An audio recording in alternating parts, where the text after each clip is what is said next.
তারেক মনোহর সাহেব তার 90 সালের যে পরিমাণ কৃতিত্ব আছে সেটা সত্যি ভাবার মতো। বাংলাদেশের কোনো আলেম এই পরিমাণ কৃতিত্ব অর্জন করতে পারেন না। 90 সালের আগে এবং 90 সালের পরে 2024 সালের শেষ পর্যায়ে এখন কেউ এই কৃতিত্ব অর্জন করতে পারে নাই।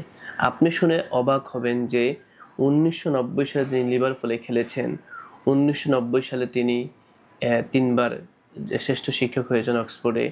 1990 সালে তিনি কি করেন নাই, কত কিছু যে করেছেন 1990 সালে, যেটা আপনি আমি কেন কোনো আলেম 2024 সাল পর্যন্ত কেউ করেন নাই। উনি 91 সালে যে পরিমাণ কৃতিত্ব অর্জন করেছেন, উনি ডোনাল্ড ট্রাম্পের বংশ বা তার কথা কোরআন হাদিসের মধ্যে পেয়েছেন। এরপর রিসেন্টলি উনি বললেন যে ব্রিটেনের রানী এলিজাবেথ তিনি নাকি রসুলের বংশধর ছিলেন। নাউজুবিল্লাহ। এই তথ্য তিনি কোথায় পেয়েছেন জানি না, এটা 90 সালে পেয়েছেন কিনা, বা হতেও পারে 90 সালে রানী এলিজাবেথের সাথে ওনার বিয়ে হয়েছে, কিংবা রানী এলিজাবেথ ওনার ক্লাসমেট ছিল, বা এটা হতে পারে যে 90 সালে রানী এলিজাবেথ ওনাকে ইনভাইট করেছে ব্রিটেনে, কারণ উনি এই মাফের একজন আল্লামা। ওনাকে হোয়াইট হাউসেও দাওয়াত দেওয়া হয় 90 সালে, ওনাকে হোয়াইট হাউসে দাওয়াত দিয়েছে 90 সালে। এমন অনেক কথা। এরপর উনি রকেটে চড়ে কোথাও গিয়েছেন, এটাও আমরা শুনেছি, আপনারা হয়তো শুনেছেন বিভিন্ন মাধ্যমে। এরপরে সম্প্রতি দেখলাম তিনি আরেকটি বক্তব্য দিয়েছেন কাজী নজরুল ইসলাম সাহেবের মৃত্যু নিয়ে। কাজী নজরুল ইসলাম আমাদের বিদ্রোহী কবি, তিনি দুনিয়া থেকে চলে গেছেন 1976 সালে।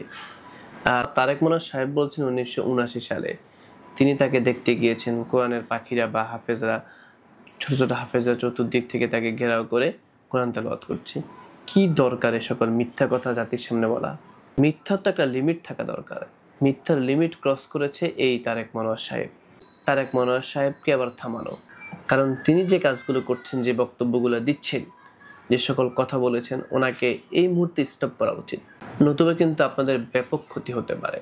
তারেক মনোহর সাহেবকে মাফরে দাওয়াত দেয় কে? আপনি এই বিষয়ে 100% শিওর থাকতে পারেন যে বাংলাদেশের কোনো কওমি আলেম, কওমি মাদ্রাসায়, কওমির মাহফিলগুলোতে তারেক মনোহর সাহেবকে দাওয়াত দেওয়া হবে না। এবং সুন্নি গণনার যে সকল মাহফিল হয় সেখানেও তারেক মনোহর সাহেবকে দাওয়াত দেওয়া হবে না। তো তারেক মনোহর সাহেবকে দাওয়াত দেয় কারা? বিভিন্ন মাহফিলের ভিডিও চিত্র দেখলে আপনারা সে বিষয়ে আরো স্পষ্ট হয়ে যাবেন। তো তারেক মনোহর সাহেবকে যারা দাওয়াত দেয় তাদের উচিত ওনাকে রিটায়ারমেন্টে পাঠানো। কারণ আমরা দেখেছি কয়েকদিন আগেই বা বেশ কয়েক মাস আগেই কওমি আলেমদের মধ্যে একজন মুফতি খোরশেদ আলম কাসেমি হাফিজাহুল্লাহ, তিনি উল্টাপাল্টা কথা বলা শুরু করেছেন। পরবর্তীতে তাকে নিয়ে অনেক সমালোচনা হয়েছে, কওমি আলেমরা অনেক সমালোচনা করেছেন। ওনার এখন এই মুহূর্তে এই বয়সে রিটায়ার্ডে যাওয়া উচিত। সেটাই করা হয়েছে। আমরা দেখেছি তিনি এখন আপাতত স্থির অবস্থায় আছেন।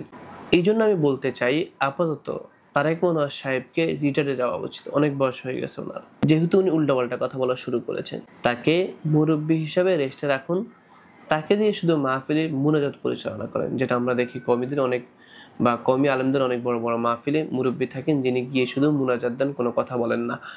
ঠিক তেমনি তারেক মনোহর সাহেবকে ওই জায়গায় রাখা উচিত, যেহেতু উনি অনেক বড় হয়ে গেছেন, অনেক বয়স্ক হয়ে গেছেন।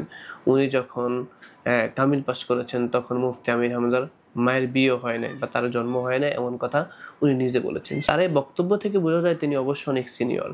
তো একজন সিনিয়র পার্সনকে সিনিয়র জায়গায় রাখা উচিত। অবশ্যই তারেক মনোহর সাহেবকে তার যোগ্য সম্মানটুকু দিবেন এবং তার বিভ্রান্তকর বক্তব্য থেকে দূরে রাখার চেষ্টা করবেন। তাকে অবশ্যই দলীয় পর্যায়ে বা দলীয়ভাবে দলীয় চিঠির মাধ্যমে তাকে সংশোধন বার্তা দেওয়া উচিত। আশা করি বুঝতে পেরেছেন। যদি এই কাজ আপনারা না করেন, এই কাজে ব্যর্থ হয়, তাহলে কিন্তু তাদের অনেক বড় ক্ষতির আশঙ্কা করা যায়। আল্লাহ রাব্বুল আলামিন সকলকে সহিবুঝ দান করুক। পরিশেষে মাওলানা তারেক মনোহর হাফিজাহুল্লাহকে আল্লাহ তাআলা সুস্থ নেক হায়াত দান করুন। আমিন। আসসালামু আলাইকুম ওয়া রাহমাতুল্লাহি ওয়া বারাকাতুহু।